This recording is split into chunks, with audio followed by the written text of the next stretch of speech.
At the end of the First World War, the German Empire did something no other power attempted. They sent a formal diplomatic protest to the United States government. They did not protest tanks. They did not protest artillery. They did not protest poison gas. They demanded that America stop using a weapon they claimed violated the laws of war. They warned that any American prisoner captured with it would be executed. The weapon was not experimental. It was not chemical. It was not secret. It was a pump-action shotgun. This is the story of how an ordinary hunting gun became so terrifying that an empire tried to have it banned, why that effort failed, and how the weapon permanently changed close-quarters combat. The weapon was the Winchester Model 1897. The irony was impossible to miss. Germany was the same nation that introduced poison gas to the battlefield. The same army that deployed flamethrowers to burn men alive in their trenches. The same military that issued sawtooth bayonets designed to tear flesh rather than cut it cleanly. And yet this was the weapon they called barbaric. The story of the Winchester begins far from Europe, far from trenches, and far from war. It was designed by John Moses Browning, one of the most influential firearms designers in history. The same man who would later create the M1911 pistol and the Browning automatic rifle. But when Browning designed the Winchester, war was not the goal. It was a sporting gun. It was meant for farms, wetlands, and open fields, for shooting birds and small game, for civilians. The shotgun held 6 shells in a tubular magazine. Each shell contained 9 pellets of double buckshot. Each pellet was roughly the diameter of a modern pistol round. One pull of the trigger sent 9 projectiles downrange simultaneously. That alone made it devastating at close range. But what transformed the Winchester from a hunting tool into a battlefield terror was a single mechanical detail. The Model 1897 had no trigger disconnector. Most firearms require the shooter to release the trigger between shots. This one did not. If the trigger was held down and the action was pumped, the gun fired immediately. Every time. This feature became known as slam fire. A trained soldier could empty all 6 shells in roughly 2 seconds. That meant 54 lead pellets launched down a confined space almost instantaneously. Soldiers learned to fire from the hip. Pump, fire, pump, fire. The recoil became rhythm. The shotgun weighed around 8 pounds. Its effective range was limited. In open terrain, that would have been a disadvantage. In a trench, it was perfection. German soldiers gave it names: trench sweeper, trench broom, not insults, descriptions. To understand why, you need to understand the environment where it was used. A trench on the Western Front was not an open battlefield. It was a maze carved into mud and clay. Narrow corridors, sharp corners every few steps, blind turns. Dugouts carved into the walls where men slept, waited, and listened. In that environment, rifles became awkward. They were designed for accuracy at long range. In a corridor where you could touch both walls with outstretched arms, accuracy mattered less than speed. A rifle could miss. A pistol required precise aim under stress. A shotgun filled the passage. And then there was the rate of fire. A bolt-action rifle required the shooter to aim, fire, cycle the bolt, aim again. Even a skilled soldier could manage only a limited number of shots under pressure. A shotgunner with a Winchester could unleash dozens of projectiles in seconds. The mathematics were horrifying, but the Winchester did not arrive in Europe by accident. The man responsible was General John Joseph Pershing. Pershing was not theorizing. He had seen this weapon work. At the start of the 20th century, American forces fought in the southern Philippines against Moro warriors. Some practiced juramentado, ritual charges intended to kill as many enemies as possible before dying. They bound their limbs to slow bleeding. They prayed. They charged. Standard rifles often failed to stop them quickly enough. Shotguns did. Pershing saw it. He remembered it. Years later, during operations in Mexico against Pancho Villa, he saw it again. Close fighting, sudden ambushes, violent encounters at short distance. Once more, shotguns proved effective. When the United States entered the First World War, Pershing knew exactly what awaited his men: trench warfare, night raids, narrow corridors where speed mattered more than precision. He wanted shotguns, but civilian hunting guns were not military equipment. They needed modification. In the autumn of 1917, an engineer named William Eager proposed a solution. Take commercial shotguns and adapt them for trench warfare. Add a metal heat shield so soldiers could grip a hot barrel. Add a bayonet mount. Shorten the barrel for easier movement in confined spaces. The Army approved. Winchester and Remington received contracts. The hunting gun became the trench gun. By mid-1918, shotguns were being issued to American divisions heading to France. Not many, roughly 50 per division. These were not standard infantry weapons. They were specialist tools. The Army selected men who already understood shotguns. Hunters, competitive shooters, men who could track moving targets without conscious thought. They were called shotgunners, and when they entered German trenches, the nature of combat changed. German soldiers had endured 4 years of war. They had survived artillery barrages that lasted days, machine gun fire that erased entire units, gas that burned lungs from the inside. They had never faced anything like this. The sound was different, deeper, closer. German accounts describe assaults collapsing instantly, entire trench sections overwhelmed before defenders could react, men piling up at corners, unable to advance or retreat. The psychological effect was as powerful as the physical one. German soldiers knew the sound of rifles. They knew machine guns. They knew artillery. The shotgun meant something else. It meant an enemy was coming through the trench, to kill them at arm's length, too aggressive costs. There are documented accounts of American shotgunners blasting stick grenades out of the air. Competitive shooting skills became battlefield survival tools. German morale reports began, mentioning fear.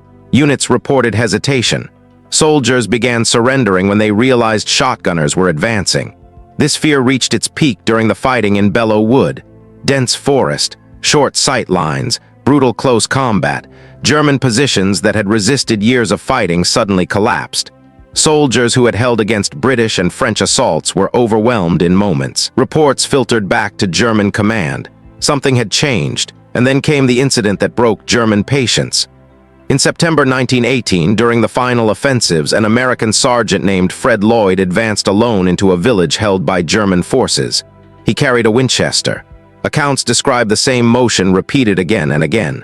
Pump, fire, room to room, street to street. One man walked through an occupied village and emerged on the other side. The details are sparse. The effect was not.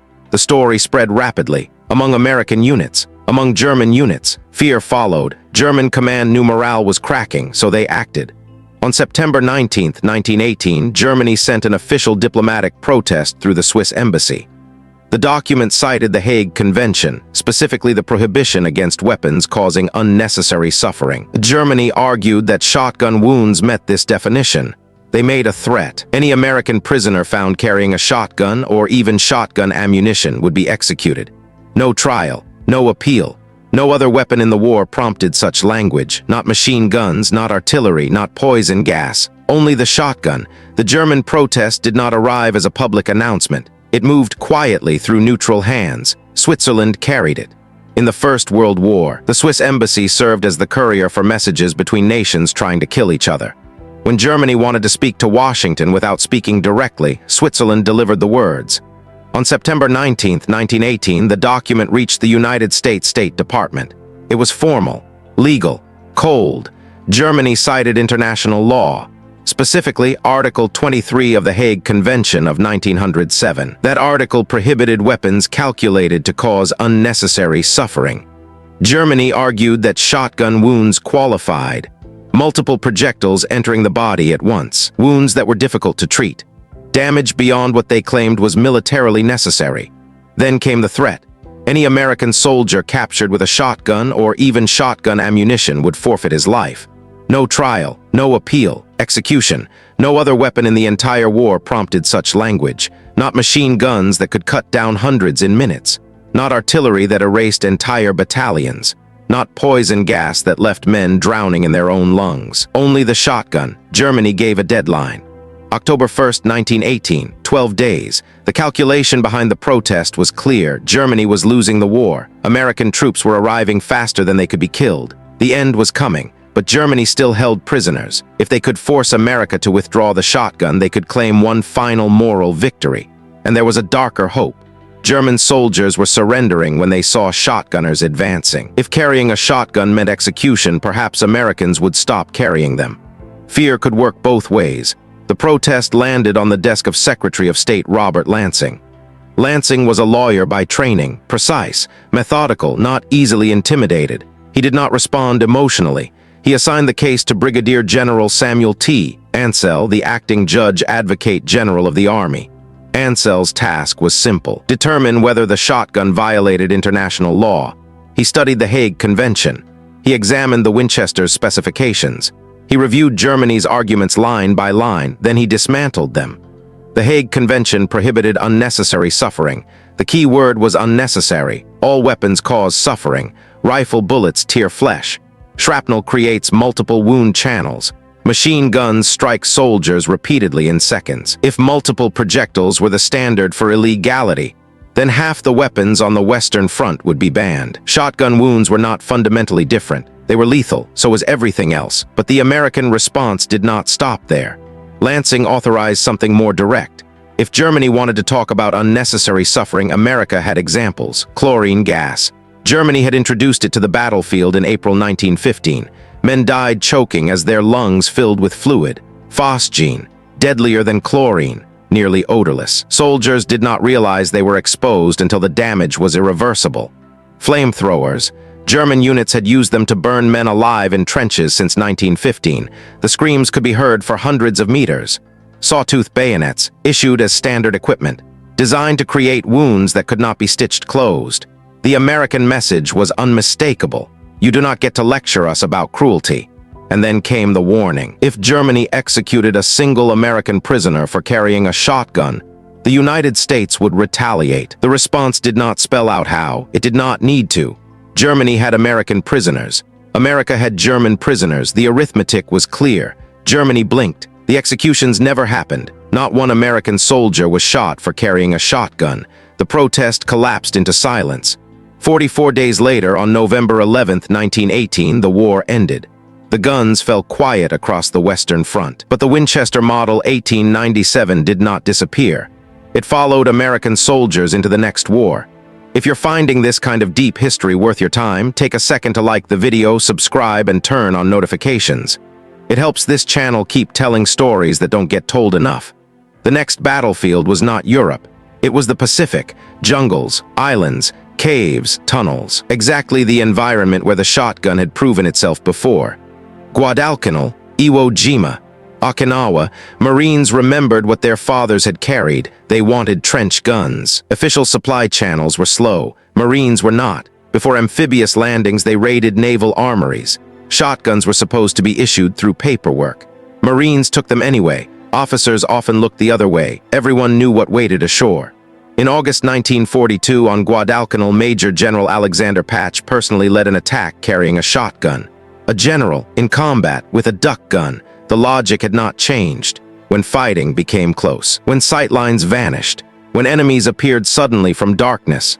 No weapon cleared space like a shotgun loaded with buckshot. The Winchester appeared again and again. Korea, Vietnam, nearly a century of service.